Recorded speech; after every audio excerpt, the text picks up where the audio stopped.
Magandang tanghali, Rajman Elmar. Diretsahang sinabi ng talent manager at showbiz columnist na si Ogie Diaz sa kanyang Facebook post sa dating sex bomb singer at dancer na si Icy Tarazona na anak mo yan, tanggapin mo. Kasunod ito ng inilabas ng mahabang mensahe ni Icy sa kanyang Facebook account hinggil sa pagpasok ng kanyang anak na si Andre sa mundo ng drug performer.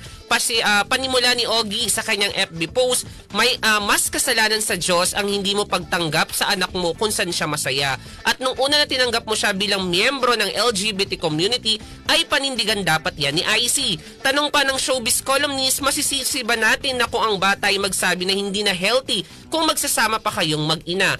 Payo pa ni Ogie kay Icy, may purpose ang anak mo sa mundo, hayaan mong hanapin niya at tanggapin mo ang anak mo hanggang wala siyang tinatapakan na ibang tao. Sa huli, sinabi pa ni Ogie kay Icy na hanggang masaya ang anak mo sa ginagawa niya ay dapat suportahan at payagan nito. At iyan ang entertainment news na nag-iisang Diyosa sa balat ng radyo. Ako si Diyosa yan, Tatak RMN.